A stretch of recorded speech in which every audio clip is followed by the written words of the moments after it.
Hook off the jab sports. Lomachenko is back in the United States of America after leaving to go to his homeland of Ukraine due to the war.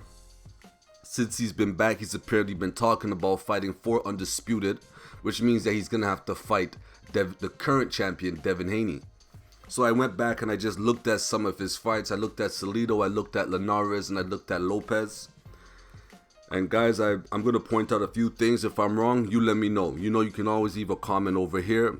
You can always subscribe and that, hit that notification bell. That's going to let you know when I have something to say. And that way you could tell me how you feel about it. I have no problem with that whatsoever. So here's what I observed after watching those fights. Lomachenko don't like it to the body at all. And he needs to be in that mid-range distance. He doesn't want to be outside and he doesn't want to be inside. He wants to be mid-range, right? Because he wants to see your punches coming, which is harder to do the closer you get. But he wants to counter you. So he wants to be able to see and he loves to counter the jab. So what happens is if you throw one jab, he likes to slip to the outside of the jab and he likes to come in with his punches. Bang, bang, bang. That's what he wants to do, right? He can't slip the jab if he's too close and he smothers your jab. So he kind of gives you enough distance where he's allowing you to throw the jab, but he only wants you to throw one jab. If you start doubling up on jabs or going to the body with the jab and then up to the head with a straight right, or down to the body, going to the head with a jab and down to the body with a straight right, you're able to keep him at a distance that he doesn't want to fight at all. He doesn't want to fight there at all. Another thing I noticed is that if you don't get into a lead foot battle with him, he's stumped. He wants to be moving, to the outside of his opponent's lead foot where he can dominate. He likes that position and that's where he's most comfortable. And if you notice when he was fighting Lopez really wasn't trying to get into that battle with him too much. Lopez was perfectly fine keeping his lead foot, in line with the center line of Lomachenko, like straight down in between Lomachenko, pointing directly to the middle of his chest, the middle of the chest of Lomachenko, just keeping his foot on the inside of Lomachenko's lead foot and firing off his straight punches. He was perfectly comfortable doing that and he was very successful. I really, I watched that fight and I saw some people had Lomachenko winning some rounds and I just didn't understand it. I was like, he won a few rounds. He came on at the end. Yeah, he might have won maybe 2 rounds, maybe 3. But I think that maybe the first 1 to 8 rounds, 7, 8 rounds, if I remember correctly, Lopez was dominating. Lomachenko wanted nothing to do with that Lopez jab. He was very wary of that Lopez jab. Very wary. And the explosiveness of Lopez had Lomachenko jumping. Even at one point, Lopez hit Lomachenko with a shovel hook to the body and Lomachenko came off the ground. He started complaining about low blows and stuff like that. And maybe some shots, they strayed a little low, but I think most of them were majority on the belt line. But that's neither here nor there. The fight was won, with Lopez keeping the distance and utilizing that jab through the first, 1 to 8 rounds. The minute Lopez, abandoned his jab, Lomachenko was able to take over, slowly come back and take over the remaining rounds. Maybe the last, I think it was, let's say, 9 and 10, or 10 and 11, somewhere around that. Teofimo Lopez dominated in the last round, the 12th round. The reason why Lomachenko was able to come back and dominate a couple of rounds was because Lopez wasn't occupying Lomachenko with multiple punches. You have to occupy Lomachenko with the jab and you have to occupy him with body shots. He wants to counter single punches mid-range. That's what he wants to do. So if you have a longer reach than Lomachenko and you're good at throwing straight punches to the head and to the body, and you're able to use those punches to manage distance, you can use those punches as offense and defense. He can't handle that.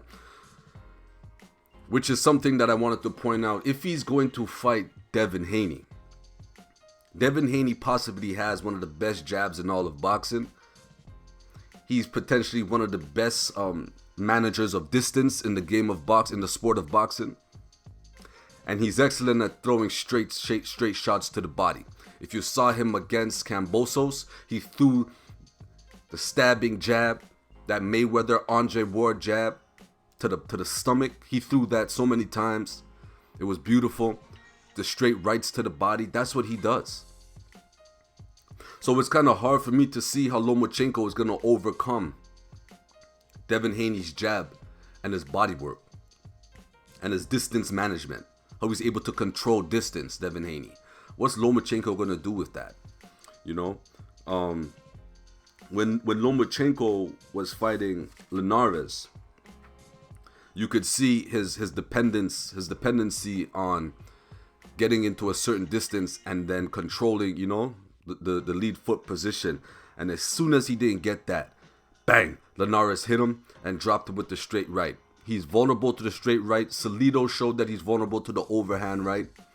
And he doesn't like body shots. So if you set up body shots and then come up top with the overhand right, you can get Lomachenko. Lomachenko is very good. If he can hit you with 2 shots, he's going to hit you with 4, 5, maybe even 6. He will do it. He will do it. And he has won fights. He won that fight against Linares. I believe it was a left hook to the liver, if I remember correctly. So he's very very accurate. Just 1 shot, bang, to the liver. And Linares was down. That's all it took. He didn't get up after that. You know, if you allow Lomachenko to slip your jab and step in on you, he's gonna touch you with shots. I think it's almost guaranteed. I have to give him that. He doesn't play that game at all. You know, the thing is with Lomachenko though, is that he does like to fight somewhat like a matador. I think that's what you call it. The people with the red flag, the red cloth, and you know, they jump in the ring with the bulls, and you know, he does like to fight like that. The issue with that style of that style of fighting, when he steps around and turns you, is that he has to be touching you. So what that means is he has to put his hand on you somewhere on your body, whether it's on your chest, your arm, your shoulder. He has to put his hand on your head. He has to be touching you in order to step around you. And if he's able to touch you, that means you're able to touch him. And what Salido did very well was, because he squared up while he was fighting at times, he was already halfway turned. So when Lomachenko stepped around him, he was met with hooks to the body and hooks to the head, right? Because Salido realized, oh, this guy wants to keep doing this to me. Okay, that's no problem. He wants to turn me. Well, I'm not going to be as bladed in my stance, which I don't think Salido is that much of a bladed stanced fighter anyway.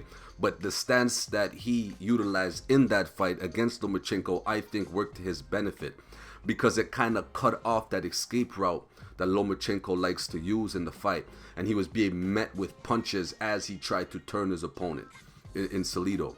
So I think Lomachenko has to realize, and well, not Lomachenko, Lomachenko's opponents have to realize that step around move that he likes to pull off will only work if he's able to touch you.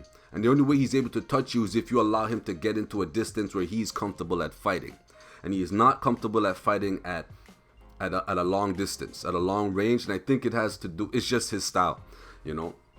So I think a fighter like Devin Haney, the undisputed champion, is, you know, if he recognizes that, and he comes with that jab that he has, that beautiful left jab that he has, and straight rights, I don't see what Lomachenko is gonna do, you know. So again, you gotta occupy Lomachenko with jabs and body shots, and you just gotta be alert for all 12 rounds, because Lomachenko, he likes to come on, especially at the end. You know, you watch that Lopez fight, you know, and if you do anything where, you know, to show him up in any kind of way, like how Linares knocked him down, he has that mentality, I'm gonna get you back. So if you're not aware for all 12 rounds, he's gonna sneak in, he's gonna sneak up on you with some, and you got to be careful with that. Because, and a lot of fighters think, well, of course, you know, who's not going to be paying attention for 12 rounds? A lot of fighters fall asleep in a 12-round fight. They get comfortable, they fall asleep. Things happen, you know, things happen. So you got to be aware for all 12 rounds, You know, I think that's the key, to be quite frank with you. I think after watching those 3 fights, I think that's the key. Don't get into a lead foot battle with him. You know, avoid that as much as possible when it's necessary. Occupy him with jabs, occupy him with body shots, and then go back up to the head. Do not allow him to settle into the range that he likes to fight in, which is not too close and not too far. He likes to fight in that mid-range position. You know, I think if I'm gonna describe mid-range, the best is like you can, you know, you're not gonna throw a hook. If you can throw a straight right and get full extension on a straight right, chances are you're not gonna throw certain punches. You're not gonna throw an uppercut, but you can still throw a long hook. You understand what I'm saying? I believe that's a good way to explain it. You're not gonna throw an uppercut, but you can still throw you can still throw somewhat of a long hook, right? And be somewhat safe. You know, like I've watched Mayweather demonstrate the short hook and the long hook. You know, short snappy hook. You know, short tight hooks, and then you have, you know, a little bit of a longer hook where you extend the arm a bit more. So you can still throw those hooks, but you're probably not gonna want to throw an uppercut. So that mid-range distance is you could still throw a little bit of an extended hook, but you want to be careful of throwing an uppercut. That's what Lomachenko likes to be. And once he can throw that up like hooks, and he'll step in on you after the hook and then throw his uppercut, bang, and then step around you. That's what he likes to do. He likes to come in with jabs and hooks, and once he's close enough, then he'll throw uppercuts at you and step around. As quickly as he came in, he steps around you and he's on the side of you. He's out of there. So you don't want him in there at all. You either want to get real close to him, like Salido did. You smother his punches. You want to get real close. You want to come in with throwing shots, bang bang to the head, come to the body and step in close to him, right? And occupy him with as much punches as possible. You know, especially to the body. Or you want to keep him at a distance and control distance like Lopez did, and throw those strong jabs and those strong straight rights to the body, those strong straight shots to the body. That's, you know, I think that's what fighters got to do when they're fighting against a fighter, you know, fighting Lomachenko. And because I'm talking about this again, guys, because he did talk about, you know, going for Undisputed since coming back from the Ukraine. So I'm talking about this simply because I'm excited about the potential of him fighting Devin Haney. I think that's going to be a great fight. I do believe Devin Haney still has to fight Kambosos in a rematch, I believe. But, I mean, you know, the chances of Kambosos winning that fight, I don't think there's much chance there, but you never know. This is boxing, and anybody can get touched and go to sleep. You know what I mean? You know, there's a lullaby for everybody in boxing, right? So we got to get through Lomachenko's warm-up fight, and then we got to get through Devin Haney's rematch with Kambosos, and then, you know, Devin Haney versus Lomachenko is hopefully a fight that we'll see soon. Guys, let me know what you guys think. Let me know if you guys think that Lomachenko can deal with Devin Haney's, you know, long punches, his jab and his straight rights, and his body work. That stiff jab to the stomach, straight rights to the stomach. Can Lomachenko handle that? Will he be able to get in and do it, you know, get into his range and handle his business against a fighter like Devin Haney? And, you know, here's the thing. Devin Haney can be touched and he can be hurt. I've seen him touched, I've seen him hurt before. So it's not that it's impossible. You know, this is boxing. All I'm saying is that I believe that if Devin Haney is going into a fight with Lomachenko, it's signed, and all the paperwork has been, you know, signed and ready to go, and all the, you know, and they know that they're gonna fight each other. I just believe that Devin Haney is gonna prepare to keep Lomachenko outside of his jab. You know, and if he doubles up on the jab, and if he goes to the stomach with the jab and comes with that sharp right hand, I don't see Lomachenko. I think he takes too long to adapt. He takes too long to adapt. You know, he did good against Salido, but he took too long. You know,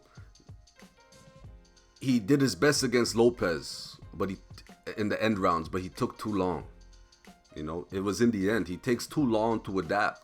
When he's in a position that he doesn't like, it's almost like he wants to, you know, it takes too long to adjust in a fight.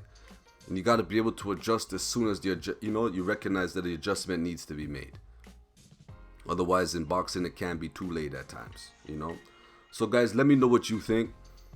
If you agree, if you disagree, I would love to know. Leave your comments, like, subscribe, hit the notification bell. And thank you guys for listening and all the support. Until next time, hook off the jab.